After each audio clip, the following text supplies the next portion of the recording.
So yeah, we're not supposed to talk about the opening this time. No, we're not supposed to talk about that. We're just gonna. Well then, take us in. All right, sorry. Welcome to Las Piñata, the podcast where we talk about navigating your creative lifestyle. I'm Terrance, And I'm Dave. If you enjoyed this episode, and I'm Dave. If you enjoy this episode, please like, follow, and share the program with your friends. I was trying to figure out.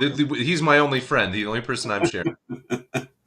All right, so today we are talking about when it's done.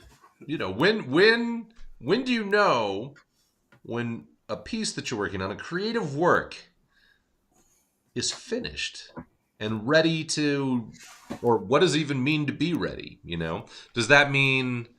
I mean, that's kind of a question right there. It's like, oh, well, that's a different question. I think when are you ready versus when is it done?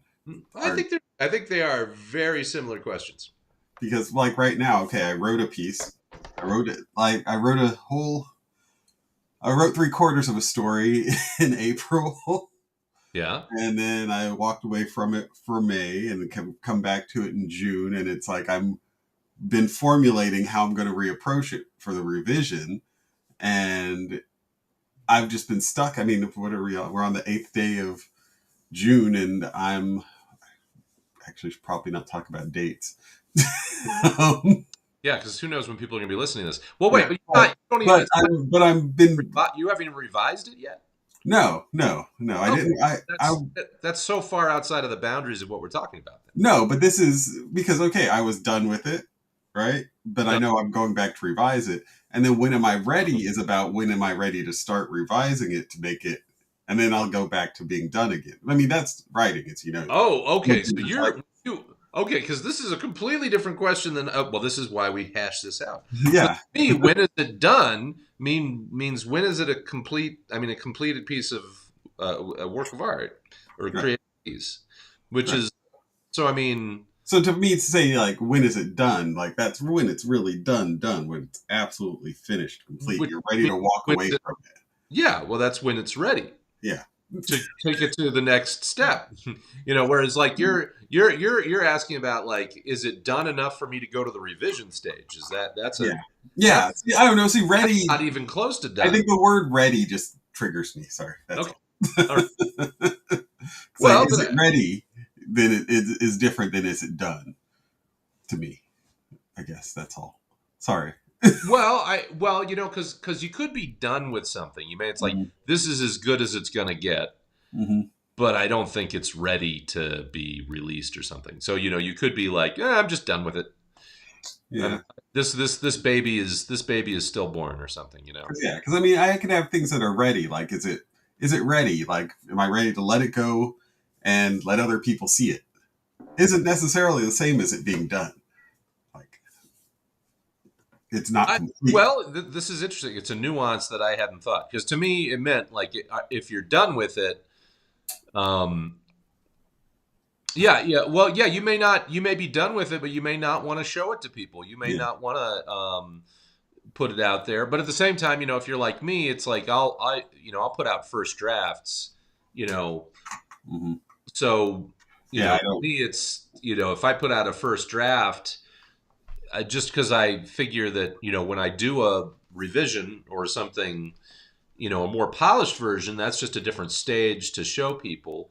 And I think that's just a nature of the way the internet has influenced the way that we do art. I think a lot of from a promotional standpoint, people want to see you see works in progress. They want to see you make the sausage. Yeah, they want to see how the sausage is made. So, I definitely indulge that by doing first drafts, revisions.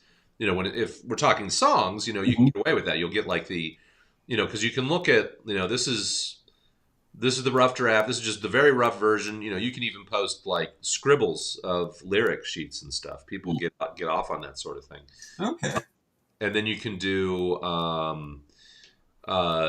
you know, I can do the solo version of the song, but then I can also get people supporting me, an ensemble version. I can show live versions of the song, and then ultimately there's like a polished version of the song that you do in a recording studio or whatever the equivalent of a recording studio is. Maybe it could be a home recording. It could be Right. like something professional. Then you can do a music video, of it. And there's different types of music videos. There's like a theatrical video, but there's also like a lyric video. Um, so there's a lot of different levels to do it. So when Yeah. you're talking about, the difference between being ready and done, it's like done. Well, I think both of Yeah. those. Yeah. There's a ladder there, kind of. There's a different. You've got many stages. See, I think maybe I come at it more from like a video aspect, where when I'm editing a video, I shoot it. I've got raw footage. I edit it into a complete form, and then I put it out. But I don't expect people to like. I don't re-edit it and re-edit it and re-edit it. I If think of it. you were George Lucas, you would. But it took him 25 years to come back and re-edit it, right? Well, Because they there aren't made a it lot a of. marketing thing, right? So, I but I mean, mean, I think a lot of artists, though, I know friends, to me, this resonated because I do have some friends who I have a friend who's a composer, and I don't think it's ever done. For her, she's always rejiggering her pieces, even after she's done an official release, and right. she will release CDs and whatnot, but she'll always come back to it and she'll be making little tweaks and things. Yeah, I mean, it depends. I mean, there are like, okay, if I were doing, say, a documentary, or if I were doing a film, Hmm. or a book or a short story, or but when I come at when my editor brain is going and I'm working on video, and it's a complete like it's a complete work. It's I've got all this footage, and I can make a whole other thing with that footage. But normally I will make a thing, and once I put it out, that's it. I'm not going back to it. The moment I release it, it's released, unless there's a fault in it that I need to fix. Because I do, because the volume, I guess, that I put out of video Hmm. in that sense is not something that I return to, and that I refine, and that it's a program. You're doing a live program. It's live. It happens, and you do it, and it's done. And there is no Well, editing to that. So when I have footage that I shoot of a live event, well, I edit it, I put it out, and it's done. but this show we stream live, Right? but it also gets edited. Yes, we There's stream live. two I versions. edit, I edit a podcast, and it's done. it's I don't have to keep going back to it. I got it right the first time. No, you didn't get it right because this is the initial recording, This is the raw footage. That's not the first time I edited it. but it's live streamed, so this is a show in and of itself, right? You can consider it that. Yeah. So this is the sausage Well, maker. there are people that maybe not at the moment, but there are people out there who may have subscribed to the live show, and in fact, I think we're hoping that they do, right? So Yes. not so much right now, but in the future, all you future people listening to us or watching us, those of you that are watching us, first off, if you're only watching us, know that there's an audio version of this. Right. Right. Go subscribe to that. If you're listening to the audio version, you can go and subscribe to the video version. Yeah. But Yeah. know this, they're slightly different. They are. They are. And that's because this is all the pig butts, and and the chicken lips, and everything else that goes into it. And then I make the sausage out at the end. That's Well, nice but this is and what I'm fine. saying. You've got two different products here. So Yeah. so um, Scrapple versus so for you, it's done. sausage. But I think this is the thing is that different artists and different art forms. Right. Uh, what constitutes done is Exactly. No, and that's kind of what I was thinking. It's like, yeah, yeah. it really, I, so I think, yeah, so I have a different idea of that, I think, in a way. So when it's done, I mean, it makes it, I have parts where it's ready for other people to read it. Like if I'm writing something, it's ready for other people to read it. And then I can take that feedback and then revise again. And then there's the question of I don't know that I mean, as far as writing, I don't have anything that's done that I've ever finished in that sense to a complete point. Well, didn't you publish a kid's book at one point? Okay, if those count, but those were like picture books that were like, it's a little pig, Well, So yes, so yes, I did do that. That was like photo editing and but I mean, for you, I think it sounds like it's done when you have officially published it in some fashion, right, right. So right? like, when is it ready for that? Yeah, Yeah, yeah. So I mean that is a hard line for yeah, you. If right. you published it, if you've made an official release of something, Hmm. then it must be done. So that's a finish line. Right. Some people don't even acknowledge that because and I would say as a songwriter, I don't know that I would acknowledge that. There's definitely, I know there are, musicians who release a song, but they play it differently in concert. I mean, Hmm. they've changed lines here and there, and I think oftentimes that's probably the release schedule for music. Oftentimes, people are pressured to write the songs and release them like before they've really had a chance to play them a lot. Yeah. So oftentimes the releases that you're getting are the raw early versions of songs that haven't been lived in very much. Right. Then you hear a live version later on, and it's kind of like, oh, well, geez, they've changed that phrasing. They've got the rhythm differently. They've added a solo here or a little tweak here, and maybe that disappoints you, maybe not. Because I think that one of the reasons why people do want to draw that line at an official release is because when this is something that's officially released and it's promoted, that's the version that gets into people's heads the most, right? Hmm. And we know that when somebody hears something and they get attached to it, whether that's the best version of it or not, that's the one that they think is Right. the best version because it's what they're most familiar with.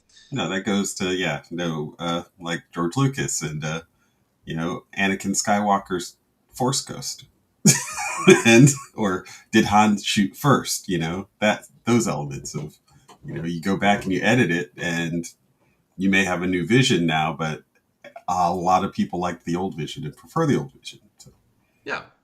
yeah, And there's kind of I think George Lucas is a great example there because, well, I think what was so obnoxious about the way they did it was they were saying the original version would no longer be available. oh well, yeah, that too. Yeah. Because it's one thing to make changes, Hmm. another one to have those changes supplant the original Right. piece. And Like, I think that if they had just simply said there's now two versions of it, that's that. well, you look at like New Coke or something like that. When they introduced that, they actually lost the formula of the original Coke, apparently, so they couldn't go back to it. Really? Yeah, But they I made heard another. They got the original back though. the It's not. branding. Yeah, but I don't think they got the exact formula. Oh wow, that's interesting. I didn't know that. I don't know. These are all rumors, and let's not talk about. But Um, yeah, no, yeah, no, I definitely, yeah. So I see what you're saying, and I think that because I think about like artists I like where I've got the version of their like 4-track demos, and it's really cool to hear that raw music making moments, where it's like the unfinished, unrefined, parts all put together, and then you hear what they did ultimately in the studio, and that's what was released on their album. But they could have gone with their 4-track, and I would have been happy with that too. So, sure, sure. but then you see, well, my assumption is that they were working towards this vision that they had in the studio, but that may still be halfway through. So, Well, the thing about music, I always, people complain about like the evolution of musicians is that they'll come out with something, it gets released, that's their sound, and they feel like they deviate from that later on. And I feel like oftentimes that when a musician first hits the scene, they're putting out what they can afford to put out. This is the from where they're coming from. they're working with a lot of limitations. Mm-hmm. So chances are that what you're seeing for a first album is not really what they hear. It's just what they were able to get, with, the connections they had. I mean, they may not even have the bandmates they want to have, right? True. Uh, you know, and then later on they become successful and they have a sound that maybe sounds more conventional than what they had. And that's because, well, this is actually what they wanted all along. But they made these compromises. So oftentimes, like what gets done is, I mean, I think it's all a compromise. Mm-hmm. You're weighing, what are your goals with everything you do, and a lot of times it's compromised with what your skill level is, right? Right. Well, I mean, and that's what I was going to say is when an artist sometimes will put together, their album by themselves, and they don't have anyone else playing another instrument, like, and so they've played the parts of the instruments in what they want it to sound like, but then once you get you're collaborating with other people, it changes definitely. Absolutely, and you may not be capable of producing the sounds or the things that you want. I mean, this is going to be true whether it's music or painting. Think about we were talking about AI. And this is one of those things where it's like you have a vision in your head, but maybe you don't have the skills to produce what you want. And I think that that compromise between your lack of skill or your vision, your ability to reach the vision that you're trying to do. I think that's often what makes people really unique. Whereas AI. Well, AI has its limitations too, because you're sitting there trying to revise it, give it these suggestions. But there may be some technique that it has that you don't have. Yeah. So it's always some sort of compromise going on. And I guess it's, what are the factors what are the different types of done, or what are the different that's types what I was thinking of. Is like, what are we really talking about when you really feel like it's done? I mean, for me, I think it's that completeness. Like if I've told the story from beginning to end, and that goes with my video production. That goes, with a story that I've written. So as well, does it have all the beats in it that I wanted, and does my vision come from beginning to end, and it ends at a point where it makes sense that then I can, and it's refined enough, it's refined. It I don't know how to put that really. Well, is it something that, I mean, does the audience come into play for you, or is it really just satisfying yourself? Well, to me, it's before I give it to the audience, so it has to satisfy me before it can satisfy the audience. Before I can put it out. If the audience, if there's something blaringly wrong with it, like if it were video and there's a jump cut or the audio drops out at some point and there shouldn't be, if I missed a cut or something that was supposed to dissolve, those are mistakes. And so I would go back and fix that. But ideally, I finish it, I watch it through, it's all there, all the parts that I meant to be there are there, and nothing's missing. On the audio is good, the video is good. And then I give it out to the audience and see what the feedback is from it. So. But you're setting the standard there. You're not. Your standard is not what the audience will accept. Right. Because you just admitted that you would have listened to the 4-track demos of one of your favorite bands. Right. Yeah. So okay. So you just have. So is it just intuitive, or do you have a checklist, or how do you do it? I guess, yeah. I mean, yeah. It's like once I've told the story and I don't see mistakes, is really. That's that. But it's not like at the base level, like that would be it. I've filtered out the mistakes, and I've gotten to a quality of completion. I don't know. That's a really hard thing to define. I don't know why we chose this topic.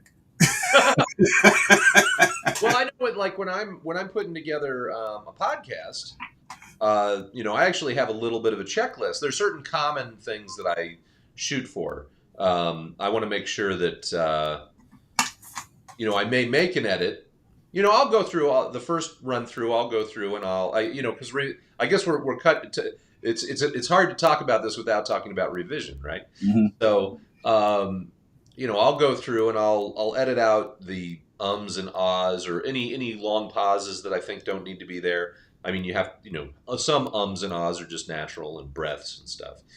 Uh, but cut this out. But But once I do that, I got to make sure that the transitions are smooth. So I'll go back and one thing about you use a different editing suite than me. I'm just using GarageBand. But one of the things is that if you've got multiple things selected and you make an edit to one, what you think you're doing is an edit to one thing, it'll end up editing everything that's been selected. Like if you're shortening the audio thing, it'll shorten all three audio things. And I've had that happen by mistake. So you'll end up with like these weird gaps and truncated lines and stuff. So I make sure that anytime I have a cut, I make sure I have to go through and make sure that I didn't accidentally do that. I mean, I guess the thing is for me is like, I guess what it is I have a little checklist that I go through for previously done mistakes that I've noticed that I do. okay. And so I'll definitely go through and check those. Boy, this is getting very technical, isn't it? Well, Is that a creative? just a general, so a checklist of what is that? What's the word? Learned. When you learn things from the previous. Oh, there's a word for it. It's a project thing. well, but here's a question though: is like how much of when you decide when things are done are more of a technical issue? I guess so. There's a difference between like the technical polish and the artistic aspect. And what's the difference between the two? Because sometimes it's the same thing, I think, but other times it's when you're talking about is it ready? What could it be ready for? It could be ready for there's just yourself. Right. Ready to, like I like to listen to my own music. I know that's good. Narcissistic maybe, but to me it's like, who are you writing for if not yourself? But anyway, I like to listen to my music, and so there's a level at which like, well, is this ready enough for me to listen to? Mm-hmm. And there is sometimes yes, sometimes no. I tend to like to listen to potential, I guess, but then there's the do I think it's ready for just the general audience?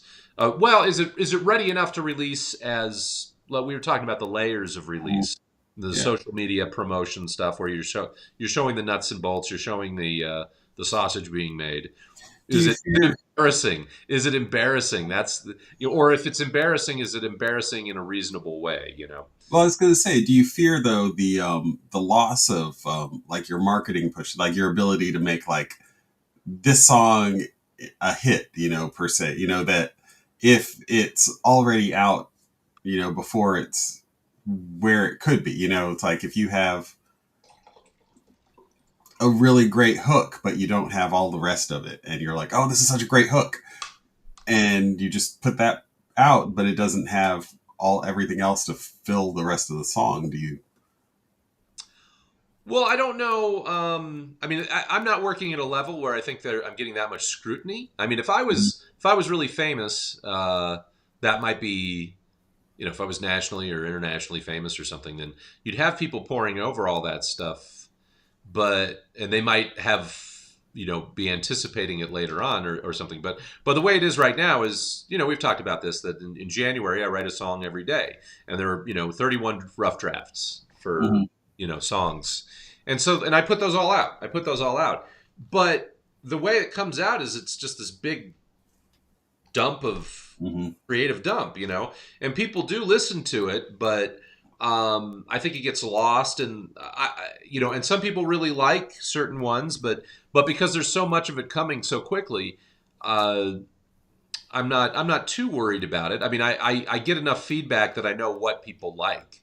I think that's useful to me, and that gives me some focus on what to work on later.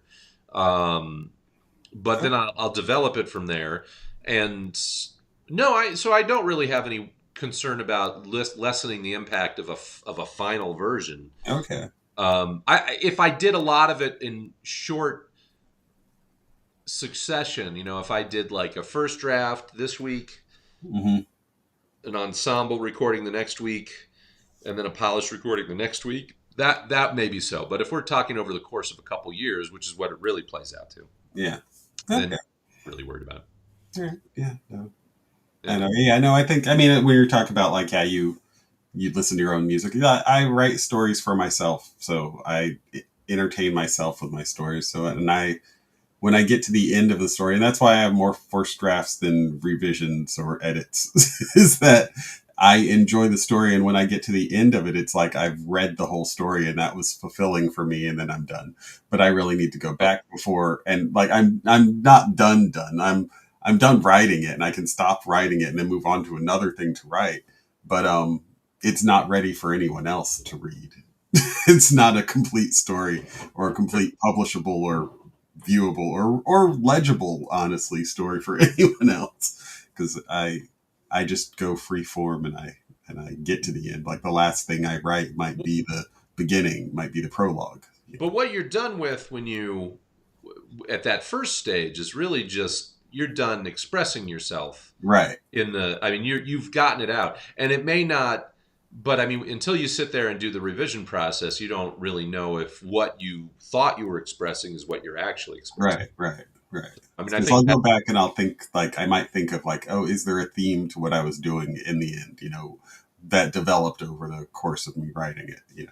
Yeah. That sort of thing. And then can I tie that end that I really enjoyed with my characters back to the beginning, so that it makes more sense in that journey. Well, I had a guest on the Raw Songwriting podcast, which is my one of my other podcasts, where I have a guest on who writes a song in a week, and we talk about that. And she had written something, and she had in her head uh, a specific, actually a psychological disorder, I think, that she was writing the character about. And when we were talking about it, she was, worried that she was being too insensitive with the song. And to me, it was like, wow, this doesn't sound. And maybe this says something about me, but it didn't sound psychologically divergent at all. It sounded to me like stuff that everybody thinks about, with when it comes to relationships. Okay, okay. And and so I think there's something to be said there. It's like, well, when you've written something, it may be you may be done with it because you've tracked all of the things in your head Hmm. that, I mean, that what you've written down triggers in your head what you want. But in other people's head, that it may not trigger anything like that. And so there's a different level of, is it done? Is it's done for you, but when does, you might want to think, when is it done for an audience? When are they going to hear the same thing or something close to the same thing that you're intending to be saying with it? Right. No, and that is part of, for me, the writing process is understanding that, you know, I've got to go back and fill in, like, I mean, for me, like the parts that, I know that there's an emotion there that the person is trying to convey, and I didn't write it well, and I didn't convey it well, but I know that it's there. And I just I may have skipped that part, or I may know where they are, but I need to continue to explain physically so they're not just in this white room for the entire story. That sort of stuff where you don't get the complete picture, and you have to think about your audience when you're putting it together too. But then at the end of the day, it's like it won't feel finished until I've redone that in the first place. So Well, yeah, but these are just the different levels of being done. So there's yeah. the done for yourself, Hmm. then there's the done for the audience. Right. Then there's like the gatekeepers, right? So I think when you're talking about, we were talking about the technical polish a little earlier. Hmm.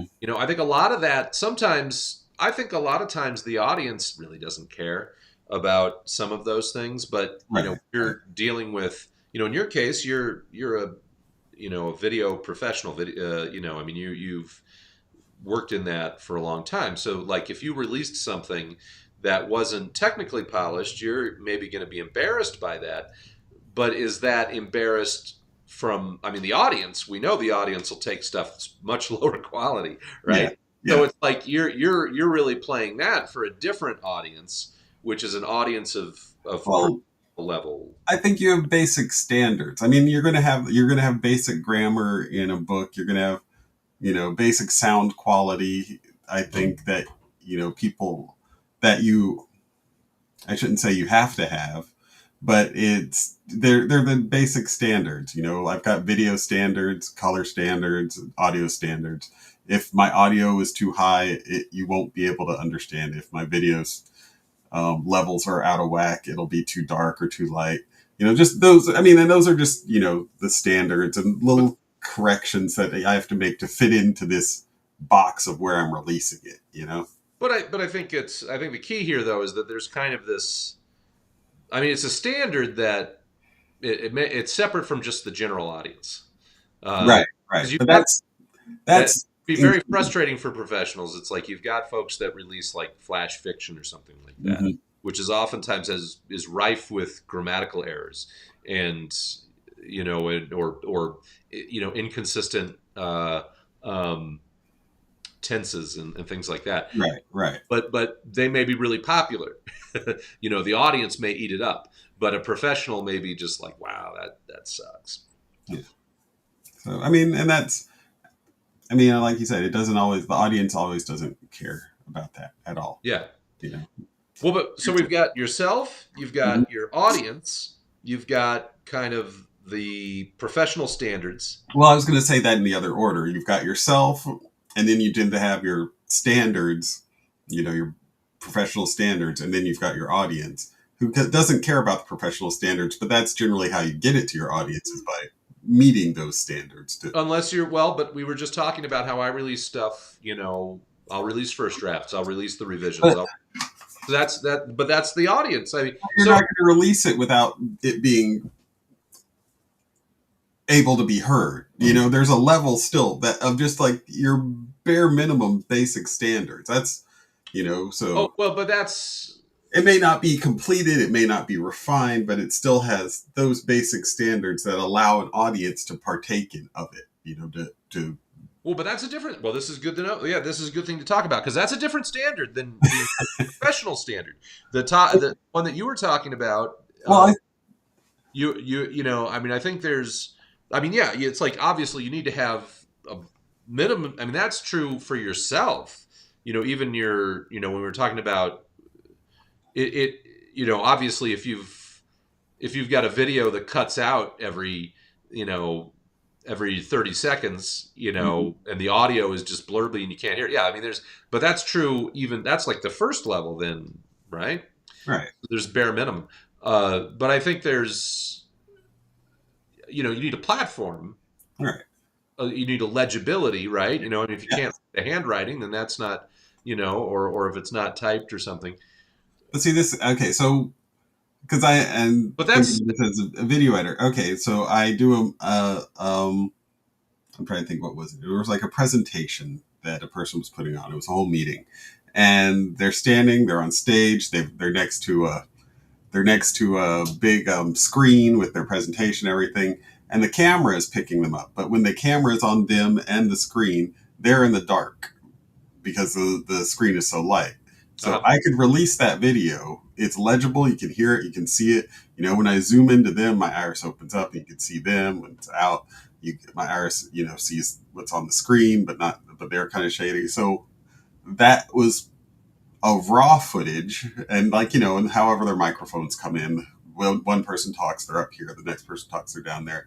I could put that out as is, and an audience could watch it, they could partake of it and everything, and it does meet the basic standard.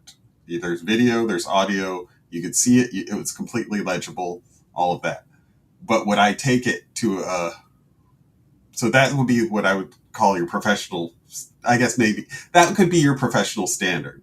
And then when I refining it to a higher standard is I take it and I color correct it so that when you see them on stage next to the screen, you can still see them because I've raised up the video levels on them so you can see them. I've adjusted their audio so it's matching, and I've done all those corrections that make it a higher quality video without really Well, I think there's that okay. the audience isn't We've going to estab- notice as much. we've established a level of done. What Yeah, the first level is just clarity.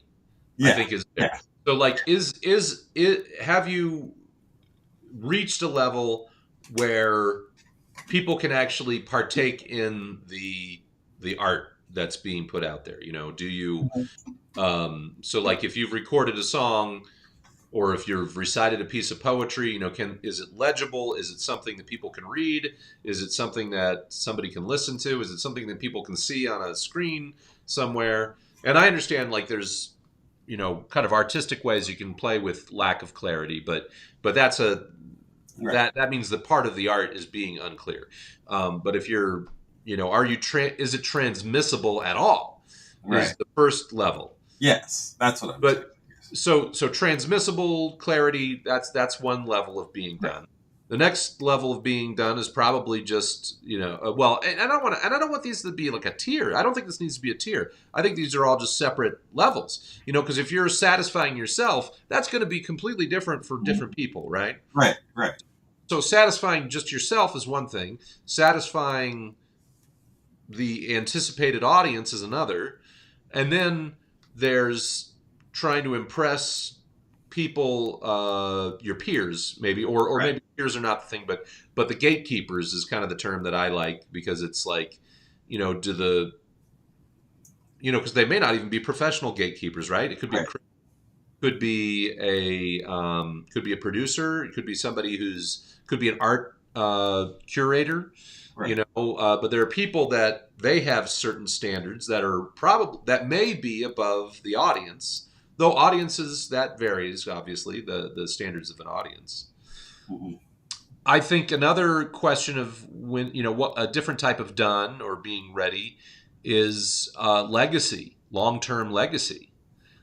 Are you have you put something, is what you're putting out there, is that something that you'll be proud of 50 years after you're dead, 100 years after you're dead, you know so I mean, that's because some people do think about that. They think about, well, I'm not just putting it out there for the current audience, but I'm thinking in terms of a legacy.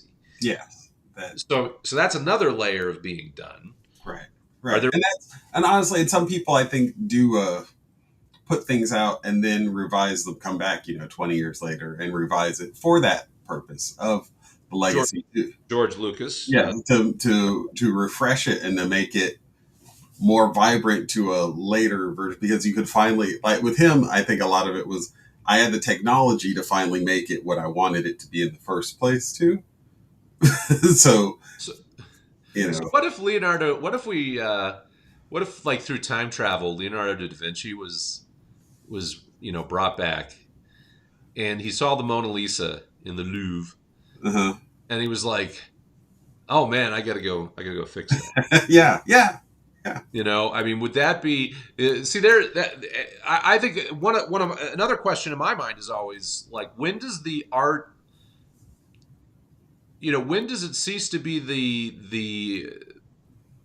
the artist? When does it cease to only belong to the artist? when does it become the possession of the public? Yeah.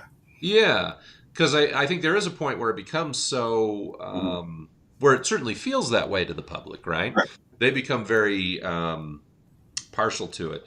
right. And again, talking about Star Wars, how upset people were when George Lucas made those revisions. Yeah. Uh, And it's about like not having the ability to go back and say, no, that's not my Star Wars. My Star Wars, because I still, I have a version of the old one, and I don't watch the new Return of the Jedi, the revised version, because I don't like the whatever his name, Hayden Christensen Force Ghost at the end of it. It always upsets me because he doesn't belong there. well, because it was an older guy, right? Right, right. And which technically Darth Vader did die at a much older age, right? So And he would have aged, I yeah, guess. Well, isn't there a version where they've got Ewan McGregor instead of Alec Guinness as a Force I ghost? think that. Is there? Did they do that? I don't know. Oh, that'd be horrible. Yeah, because the idea was that it was when he I don't know, something about it's when he went to the dark side or whatever. But it's like, but at the end of his life, he came back. So that should They be. should have had Yoda with a full head of hair. I mean, I mean, it's just well, no, because Yoda never went to the dark side, right? So he died when he was old. I mean, and it's just like Anakin turned dark. Well, We don't need to make this a Star Wars. welcome to Lost Padawan, the It Star would be Wars Creativity Lost Podcast. Tauntaun. Lost Tauntaun? No, Lost Tauntaun. that's true. They did poke that with a. Yeah, they saw what Now she it's your got. turn to flash that Tauntaun with your own lightsaber. And, Um, so okay, uh, so we've talked about several layers of what right. it to be done, but I think we also talked about artists that never think it's done, and then we've talked about well, is there a point where an artist sacrifices their ability to make those revisions? I think certainly once you've like if you're a painter, obviously when you sell a painting, you know that you don't own it anymore after that. Right, right. But that may just be that version of it, and you can paint another painting and Well, rework what you've done before. So I guess it's a but technically it's not the same. different It's thing. not the same as I mean, like if you do a comic, no, because a painting is a It's a you physical, can't reproduce it. You right, can't reproduce it in the way that you could like a drawing, which right, is a digital drawing. You know, like you may have a digital. I mean, there are physical right, right, pieces of art that can't. You know that is the piece. You know, right. a sculpture you can't. You can do another sculpture that's along the same lines, but it'll be a different sculpture. Um, but if you're doing like a comic book, uh, you know, maybe it was a comic book released in the 80s, you know, you'll see sometimes those get recolored or something like Yeah, that. They've yeah, got digital coloring techniques these days.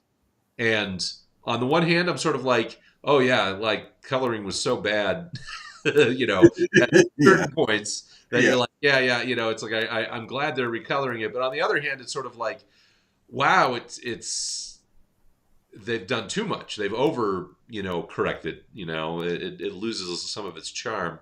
So it's kind of a. But those are things that you know those were originally produced. Not you were not getting the original artwork. The original artwork was in a warehouse somewhere. You were getting reproductions anyway. That's true. That's true. You And know. so, as an artist, I think it's just a question of like when you feel it's complete or when you're ready to abandon it.